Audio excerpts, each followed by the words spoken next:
Bonsoir à tous. Dans l'actualité ce soir, une matinée agitée à Kinshasa, les taxis-motos appelés communément Wewa ont vandalisé certains biens publics et privés. Ces derniers s'insurgent contre les propositions de loi sur la réforme de la justice initiées par les députés nationaux Aubin Minakou et Gary Sakata. Le Front commun pour le Congo s'est réuni pour en discuter. Lutte contre le coronavirus, une clinique mobile est désormais installée au parking du Grand Hôtel Kinshasa, une manière de désengorger les formations hospitalières des prises en charge des patients Covid-19, des images à suivre dans ces journaux.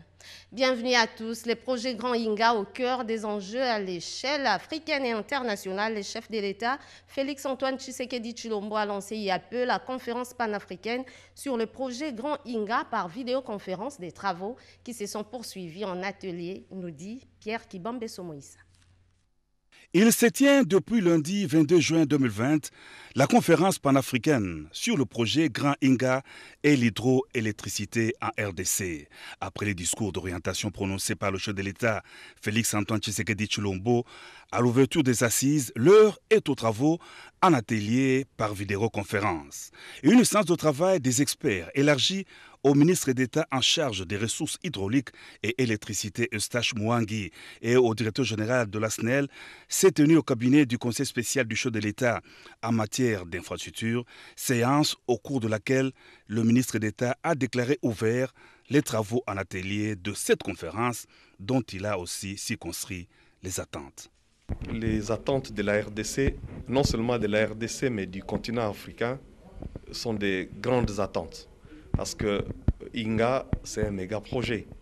Inga ne date pas d'aujourd'hui, Inga date de 1972, Inga 1, 1982, Inga 2, et 40 ans après, nous revoici en train de nous battre pour que Inga devienne le véritable Inga. Inga pour la RDC, Inga pour l'Afrique. Et il a plu à son Excellence, Monsieur le Président de la République, de penser qu'il fallait associer l'Union africaine par rapport à cette vision pour faire de Inga une méga production énergétique, parce qu'il n'y a pas de développement sans énergie. Le développement de l'Afrique demain, c'est par Inga. La RDC abrite le plus grand potentiel hydroélectrique en Afrique et la plus grande concentration d'hydroélectricité sur les sites d'Inga. La conférence présente les opportunités actuelles et futures du projet du Grand Inga et d'autres activités d'investissement dans les secteurs de l'énergie électrique en RDC. Les assises sont orientées vers les manifestations d'intérêt. La conférence devra recommander un cadre de base pour guider la RDC dans la préparation d'une conférence des chefs d'État. Situation explosive cet avant-midi dans la capitale, de biens publics et privés vandalisés par les manifestants, pour la plupart en taxi-moto, qui s'insurgent contre 3 propositions de loi sur la réforme de la justice initiées par les députés nationaux Aubin Minakou, Njalanjoko et Gary Sakata. Des scènes des émeutes ont été signalées aux abords du palais du peuple, occasionnant des dégâts matériels importants, et la police est intervenue pour disperser le groupe qui s'est formé pendant la journée. Les Francs communs pour le Congo s'est réunis en urgence pour examiner ces dossiers clivants qui suscitent la passion. Les acteurs du Front commun pour le Congo se sont retrouvés autour du coordonnateur de cette méga plateforme, Némi Moulania Wilonja, Odilon Kayuma et Moke Maluma pour les détails. La situation caractérisée par la violence a enregistré ce mercredi 24 juin 2020 aux alentours du Palais du Peuple. Situation orchestrée par une foule de personnes bien identifiées qui sont contre les propositions de loi sur le pouvoir judiciaire, ont empêché les députés nationaux et les sénateurs d'accéder à leur lieu de travail. Ce comportement incivique qui s'est illustré également par les actes de destruction méchante des résidences et des véhicules de particuliers, des scènes horribles condamnées par le Front commun pour le Congo, ECC. Si certaines personnes, avec leur groupe de militants, au contraire, eux doivent se substituer à la population et pour dicter, n'est-ce pas, leur volonté à tout le monde. Vous parlez de 5 000, vous imaginez, qui vont dicter leur volonté à 90 millions de Congolais.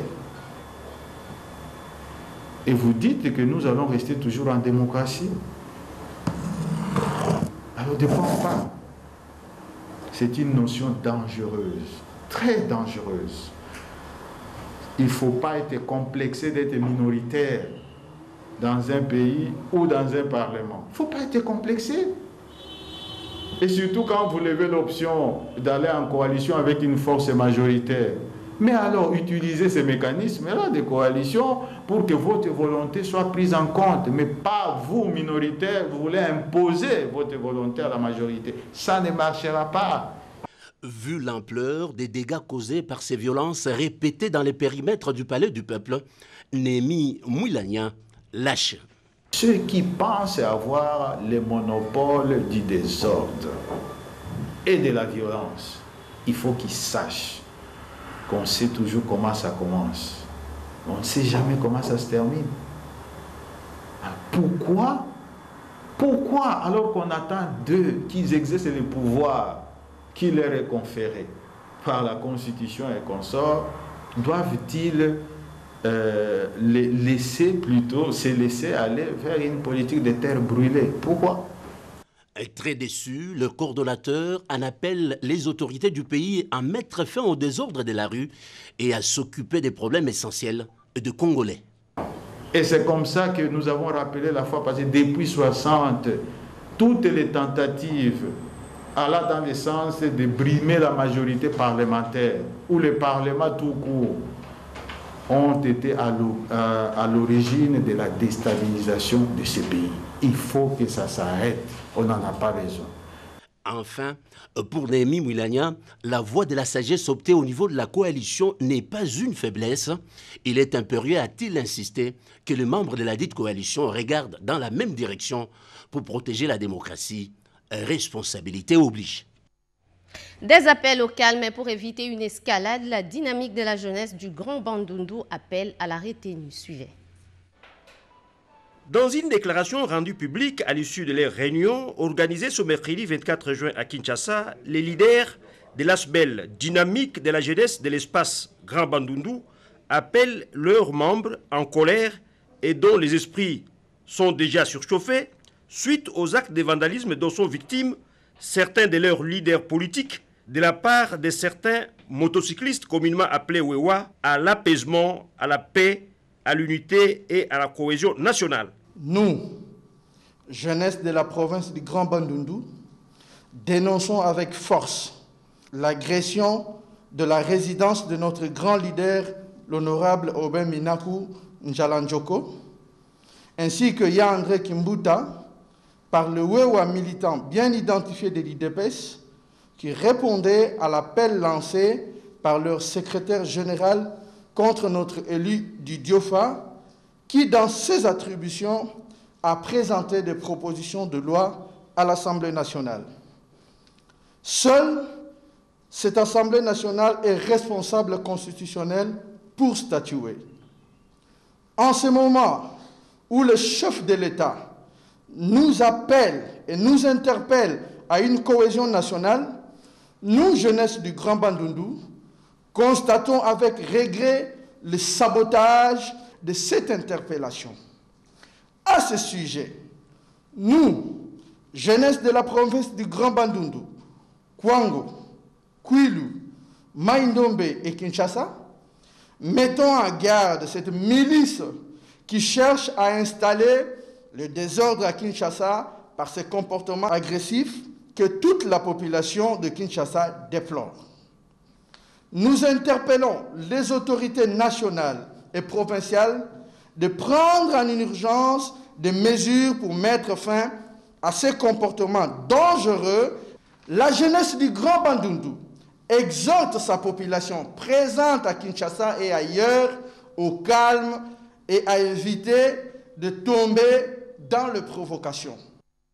À quelques jours de la commémoration du 60e anniversaire de l'indépendance, le chef de l'exécutif provincial du Lualaba, Richard Mouyej Manguez Mans, appelle les communautés locales à l'unité. C'est un extrait choisi par Joseph Oscar Mbalkaïj.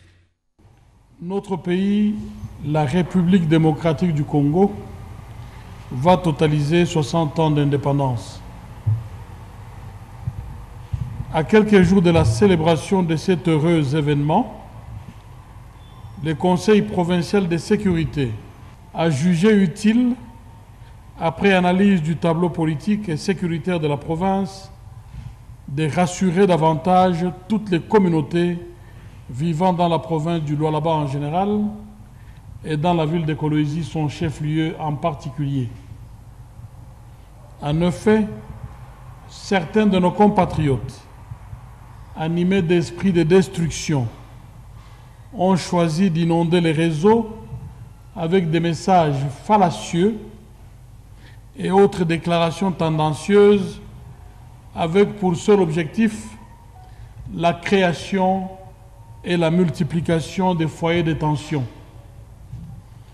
Je voudrais rappeler que cette célébration se déroule dans un contexte particulier de l'historique alternance politique entre le président sortant et sénateur à vie Joseph Kabila Kabange et l'actuel président de la République Félix Antoine Tshisekedi Tshilombo. Nous leur rendons un vibrant hommage. Je me fais donc le devoir de vous rassurer que tout est mis en œuvre pour préserver la paix, la sécurité et la convivialité sur toute l'étendue de la province du Lualaba. Sur le plan politique, nous nous félicitons du calme, du respect de l'autorité de l'État et de l'observance des mesures édictées par l'ordonnance du président de la République décrétant l'état d'urgence sanitaire. Nous souhaitons vivement que cet état d'esprit perdure et que nos compatriotes ne puissent se laisser influencer ni impressionner par des déclarations irresponsables tendant à inciter au mépris de l'autre, à la haine et aux velléités des divisions tribalo-claniques. Nous sommes un même peuple. Nous devrions nous sentir davantage rapprochés par le sang de nos héros et autres martyrs de l'indépendance. À suivre à la fin de ce journal, en page magazine, l'intégralité de ces messages. Dès ce lundi, les activités pourront reprendre dans la commune de Lagombe dans le respect du protocole sanitaire. Le gouvernement autorise la réouverture des magasins et la reprise des services de l'administration et les universités et écoles resteront fermées. On écoute le porte-parole du gouvernement, David Jolino du Wampove Samakele Mamouzingi, à l'issue d'une réunion présidée par le Premier ministre Sylvestre Ilunga Ilunkamba. La réunion de ce soir, à l'initiative du Premier ministre, a porté sur le déconfinement de la commune de Gombe. Ceci devrait se faire, a dû se faire avec l'accord naturel du chef de l'État. Mais ce déconfinement doit naturellement concerner des secteurs particuliers. Et ces secteurs sont, entre autres, les magasins, les banques, les entreprises de télécommunications, les sièges sociaux, les établissements publics, les services publics, les administrations publiques, les sociétés commerciales et des industries, le rehaussement des effectifs dans les cabinets ministériels, les restaurants et les cafés. Toutes ces structures que je viens de citer seront donc rouvertes dans la commune de Gombe. Mais cette rouverture sera assortie naturellement de certains engagements ou de petites contraintes.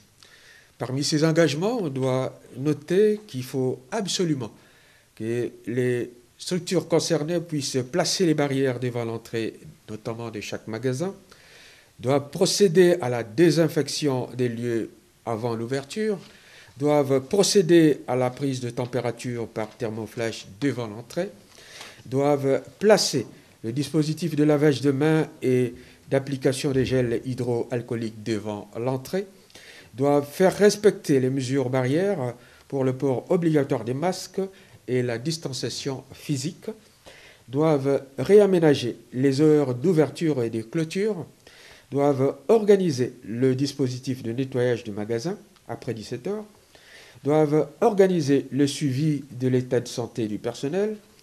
Et naturellement, toutes ces mesures et tous ces préalables ne concerne pas les secteurs qui n'ont pas été cités, à l'instar de transports en commun, dont les mesures strictes de distanciation et du port obligatoire de masques demeurent, à l'instar du marché central et des commerces avoisinants qui resteront fermés, à l'instar de la fermeture des discothèques, des bars, des terrasses qui demeurent fermées, à l'instar de la fermeture des écoles, des universités et des instituts supérieurs, de même que le maintien de la mesure sur l'organisation de deuil des salles est confirmé, ainsi que l'interdiction de tout commerce et restauration à la sauvette jeudi Maléo.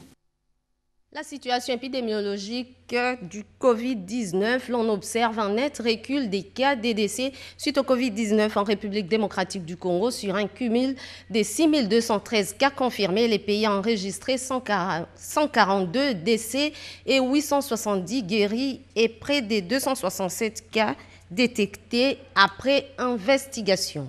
Elle s'ajoute aux unités de soins existantes contre le coronavirus. La République démocratique du Congo se dote d'une clinique mobile qui sera stationnée au parking du Grand Hôtel Kinshasa. Suivez.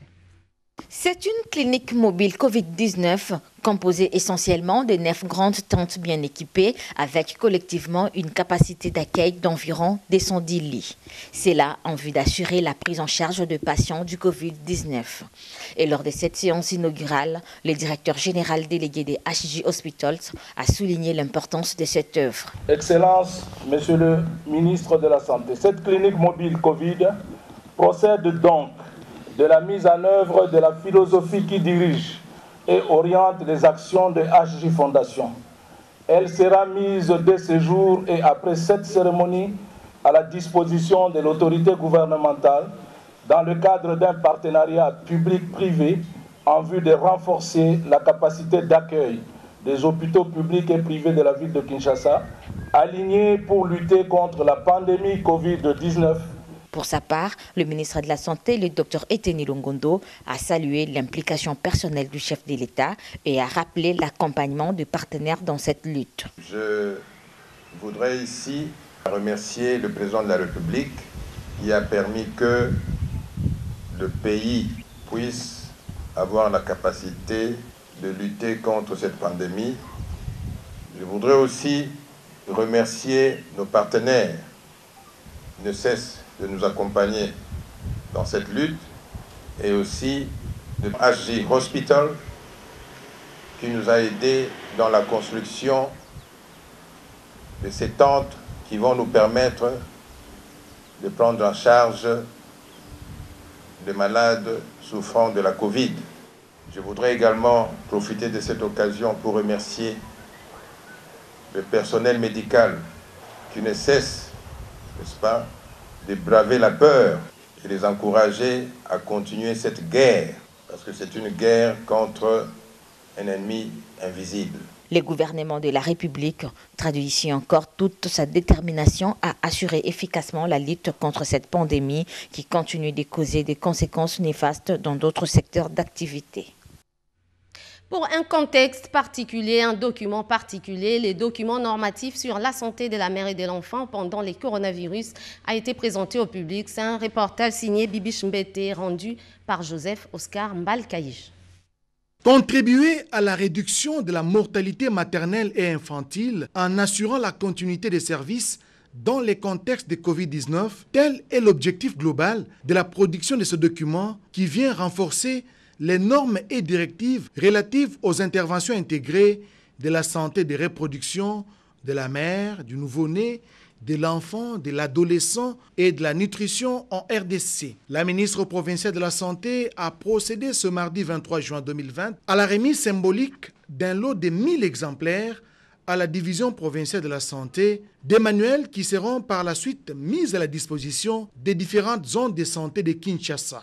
Ce document est le fruit d'une expertise des directions centrales et des programmes spécialisés du ministère de la Santé ainsi que des partenaires techniques et financiers. Il faut rappeler que notre pays, dans des situations normales, enregistre déjà des taux de mortalité élevés pour ces cibles-là.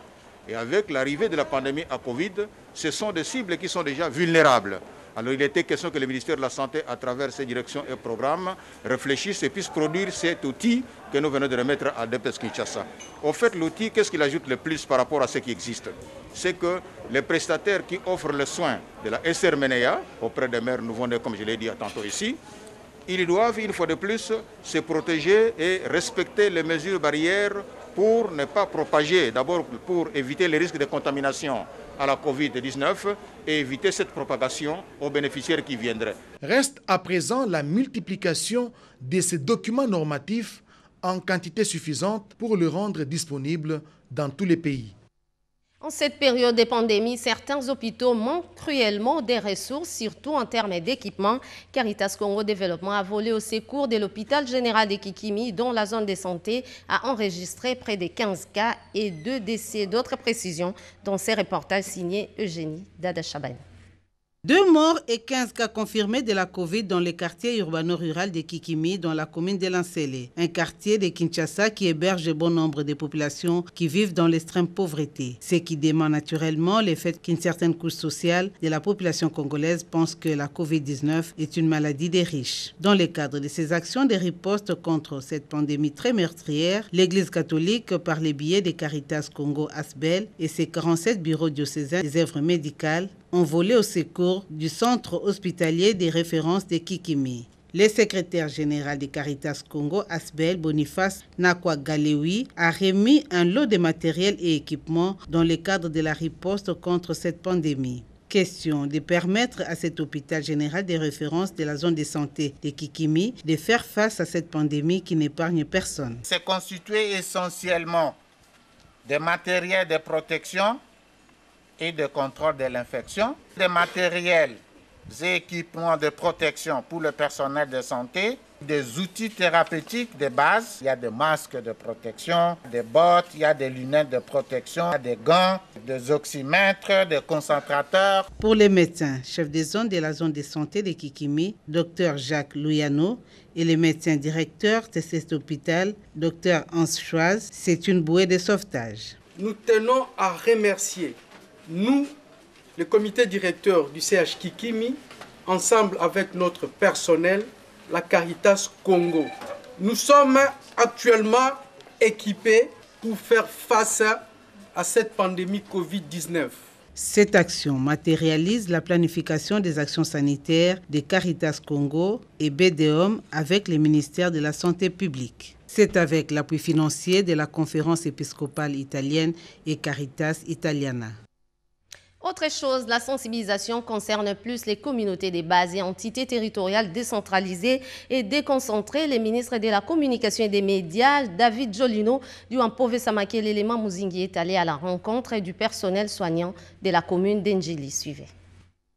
Plus les jours se succèdent, le ministre d'État, ministre de la Communication et Médias, David Jolino dit Wampove Samakelele, multiplie les échanges avec les différents acteurs sociaux. Cette fois-ci avec le corps médical.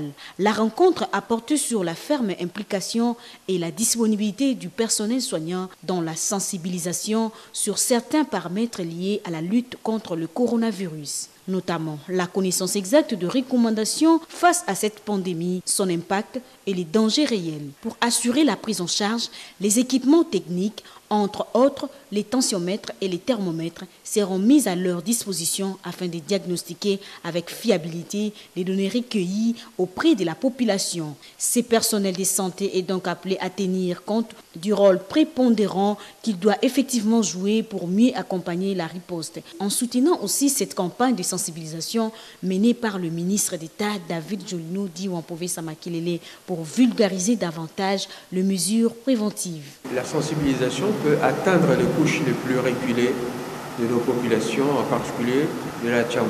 J'ai élaboré un plan de sensibilisation avec d'autres amis médecins, mais j'ai estimé que je devais associer le maximum de personnel médical pour avoir de plus amples contributions et puis voir dans quelle mesure on pourrait concrètement faire cette sensibilisation. Ça doit se passer le jeudi. C'est toujours dans l'optique de l'application de la vision du chef de l'État Félix-Antoine Tshisekedi Tshilombo et des directives du chef du gouvernement central Sylvestre Ilunga Ilunkamba que le ministre d'État David Jolnou Diouampové Samakelele s'y met concrètement sur le terrain pour atteindre les objectifs visés de réussir cette lutte contre la Covid-19. Éduc TV, un média thématique en première ligne dans l'enseignement. À travers les médias, les responsables de cette télévision éducative ont échangé avec les ministres d'État, ministres de la Communication et des médias, les comptes rendus dans ces reportages de Fallon Malongi. C'est dans le cadre de consolider d'abord le programme de classes télévisées initié par les ministères de l'enseignement primaire, secondaire et technique pendant cette période dure des trêves scolaires à l'égard de la pandémie du coronavirus au pays. Aussi apporter les soutiens indéfectibles dans la couverture médiatique lors de la caravane motorisée de cette campagne de sensibilisation de grande envergure basée sur le respect strict de gestes et barrières pour lutter complètement contre ces virus ravageurs. C'est ce qui explique la rencontre de ce jour entre le ministre des tutelles David Jolnou Diouampové Samakelele et la délégation de l'Éduc TV conduite par sa directrice générale Karine Kaboutoutou qui affirme l'implication de ces médias au service de la lutte contre cette pandémie. L'objectif pour nous est d'assurer la continuité éducative et permettre à 22 millions d'élèves qui comptent les systèmes scolaires congolais de garder l'élan de matières apprises à l'école. Et donc nous n'avons pas l'ambition de remplacer l'école, mais c'est juste pour leur permettre de garder l'élan et de ne pas perdre les matières apprises. Et donc le ministre d'État Jolino Makelele entend initier dès ce jeudi une campagne de sensibilisation de proximité. Il va faire du porte-à-porte pour sensibiliser nos compatriotes, particulièrement dans la ville de Kinshasa. Il a souhaité que Éduc Télévision puisse l'accompagner. Nous avons reçu des instructions et des orientations quant à ce. Et donc nous allons très vite nous mettre au travail pour l'accompagner dans cette lourde tâche. Le ministre d'État David Jolnou Diouampové Samakelele, réceptif aux échanges, a prôné un travail cohérent et exact à l'intérêt de la nation. Tout à fait autre chose, cérémonie de remise reprise au corps logistique des forces armées de la République démocratique du Congo. La dite cérémonie a eu lieu en présence du lieutenant-général Gabriel Amisi-Kumba. Les moments forts de cette cérémonie à travers ces reportages.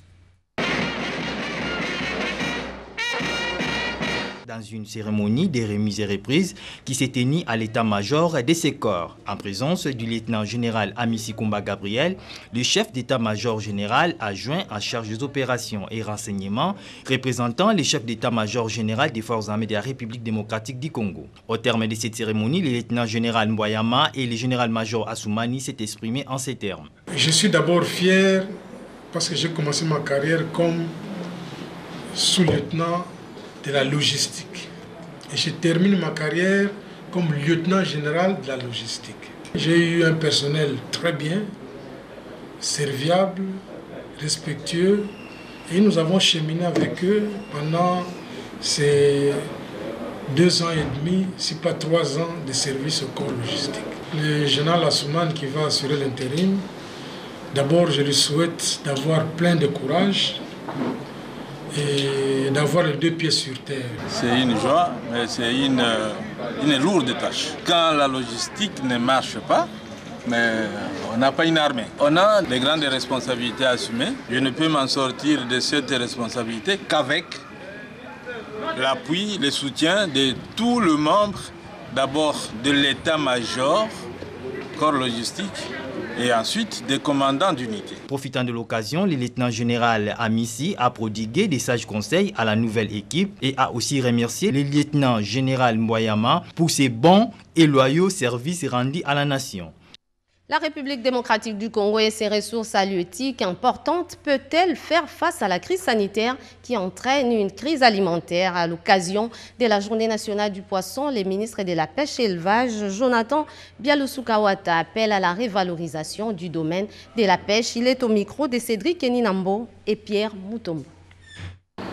Mesdames, Mesdemoiselles et Messieurs, chers compatriotes, en ce jour mémorable où nous célébrons la 53e édition de la Journée nationale du poisson, dans un contexte national et international caractérisé par une insécurité alimentaire, nutritionnelle et pandémie sanitaire Covid-19, je voudrais avant tout rendre hommage à son Excellence, Monsieur le Président de la République, chef de l'État, Félix Tshisekedi Tshilombo, qui avait perçu à juste titre l'importance du secteur de pêche et de l'aquaculture en inscrivant dans son programme de 100 jours la relance du secteur comme une des priorités de développement, et ce dans le but de 1.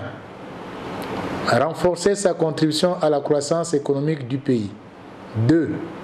Améliorer la sécurité alimentaire et nutritionnelle de sa population. 3. Réduire la pauvreté et la précarité dans les milieux ruraux afin d'éviter l'exode rural. C'est dans cette perspective que nous célébrons cette 53e édition sous le thème « La contribution de la pêche à la sécurité alimentaire pendant et après Covid-19 ». Dans ce cadre, le ministère de la Pêche et de l'Élevage a pris les mesures concrètes, notamment la relance du projet de loi sur la pêche et l'aquaculture en souffrance au niveau du Parlement modifiant la loi de 1977 dans laquelle sont repris les principes et les normes d'exploitation durable de nos ressources halieutiques. J'invite tous les gouverneurs de province et les ministres provinciaux qui ont la pêche et l'aquaculture dans leurs attributions de prendre toutes les dispositions utiles pour barrer la route à la pêche illicite non déclarée, non réglementée et à l'usage des engins prohibés, source de l'appauvrissement de nos eaux en poissons. Un communiqué officiel avant de poursuivre ce journal, la ministre de l'économie nationale informe la population de la province de la Chopo que, selon les données fournies par les pétroliers, notamment la Société nationale Sonaïdroc, Sep Congo et Engen, qu'un bateau avait 2750 000 mètres cubes de produits pétroliers couvrant 45 jours de besoins de la province arrive à Kisangani. C'est mercredi 24 juin 2020. Dans l'entretemps, les stocks disponibles actuellement à Kisangani de 250 mètres cubes couvrent sans inquiétude les besoins de la province jusqu'à l'arrivée du dit bateau. Il n'y a aucun risque de rupture d'approvisionnement des produits pétroliers dans la province. Par ailleurs, la ministre de l'économie nationale reste disponible à ce que la concertation et les dialogues avec les opérateurs pétroliers tant nationaux que les majors demeurent pour toute question relevant du dit secteur d'activité. Fait à Kinshasa le 24 juin 2020. Ces communiqués portent la signature d'Akasia Bandoubola, ministre de l'économie nationale. Les archives et patrimoines culturels de la République démocratique du Congo feront l'objet d'un forum national sur la reconstitution de nos valeurs communes. Désiré Tafompoto, président du comité d'organisation de ces forums, en parle au micro de Renette Koulonga. Ce forum va se tenir au musée de la République démocratique du Congo sur le boulevard Triomphal. Et après le lancement officiel demain, il y aura des travaux en panel qui vont se passer pendant 3 jours. Nous avons effectivement 7 points qui sont retenus comme les sous-points de ce lancement officiel, notamment l'histoire de la reconstitution des biens culturels. Nous avons le deuxième sous-thème, la convention de l'UNESCO de 1970 et les biens culturels. Le troisième sous-thème, c'est la loi congolaise et la restitution. Et le quatrième sous-point, c'est l'expérience de l'Africa Museum de Tervuren avec l'Institut national des musées de la RDC. Le cinquième sous-thème, c'est la position de la République démocratique du Congo face à la reconstitution. Et le sixième sous-thème, c'est le rôle de la diaspora dans la reconstitution. Et le septième sous-thème, l'appui du président de la République, chef de l'État, à la reconstitution des archives et du patrimoine culturel 60 ans après. L'option a été élevée, la gratuité de l'enseignement des bases telle que voulue par le chef de l'État est une réalité. En dehors des efforts consentis par le gouvernement, certains partenaires apportent également leur contribution à l'image de la Banque mondiale, dont une délégation s'est rendue au ministère de l'enseignement primaire, secondaire et technique. Suivez cela en images et commentaires. Cette méthode des opérations. L'échange des signataires entre le ministre des Finances, Sélé Alagouli, et le directeur des opérations de la Banque mondiale, Jean-Christophe Carré, a marqué la mise en route des 2 accords de crédit et des dons de l'Association internationale de développement via la Banque mondiale pour financer le projet d'urgence pour l'équité et le renforcement du système éducatif en RDC. Le leitmotiv de ce mandat du président de la République, c'est d'assurer la gratuité de l'éducation à tous les enfants congolais. Et pour ce faire, le gouvernement est déjà en train de prendre ça en charge, mais étant donné que le pays est en partenariat constructif et dynamique avec la Banque mondiale vient en relais justement à ces efforts du gouvernement pour appuyer la prise en charge de cette gratuité qui profite à nos enfants. 2 accords de financement qui portent sur un don de 444 millions de dollars américains et un prêt de 356 millions de dollars américains. Un total de 800 millions de dollars au profit de la RDC pour booster le secteur de l'éducation, dont le volet le plus important se trouve être la gratuité de l'enseignement conduite de main de maître par le ministre de l'EPST, Willy Bakonga, dont les efforts portent aujourd'hui des fruits. Ici, il faut d'abord remercier le président de la République, chef de l'État, qui a mis notre pays, la République démocratique du Congo, sur le rail d'une grande réforme. Il faut absolument des ressources importantes, puisque l'éducation a un coût et le coût est réel. On va tester et on va vérifier la performance des résultats sur 10 provinces phares qui sont ciblées par la Banque mondiale. Et nous, c'est le moment d'ailleurs de féliciter la Banque mondiale pour cet appui et surtout pour la collaboration. Un financement qui s'étend sur 4 ans. Réponse de la Banque mondiale à un besoin clairement exprimé par le gouvernement congolais. C'est la combinaison d'une demande du président, comme l'ont rappelé les Un communiqué nécrologique avant de boucler complètement ce journal au nom de Monseigneur José Mokoekanga, évêque d'Idiofa, au nom de tout son clergé et de toute la craintiété du diocèse d'Idiofa, nous annonçons le décès du professeur Dr Abbé Dosité Atal Sa Angang à l'hôpital Saint-Joseph de Kinshasa samedi 20 juin 2020. L'inhumation aura lieu vendredi 26 juin 2020 au cimetière du Grand Séminaire Saint-Kagwa, situé dans la commune de Kintambo. Entre-temps, un cahier de condoléances est ouvert à la maison diocésaine d'Idiofa, 3721 avenue Saint-Christophe, première rue Limete Funa. Ces communiqués portent la signature du recteur Abbé Boni Kanga Motema. C'est la fin de ce journal. Merci à vous de l'avoir suivi. Juste après ce journal, en page spéciale, vous suivrez un reportage sur l'assistance des Women of Fight et l'Église de Jésus-Christ des Saints des derniers jours aux personnes vulnérables durant cette période de crise sanitaire. Excellente soirée sur nos antennes. Au revoir.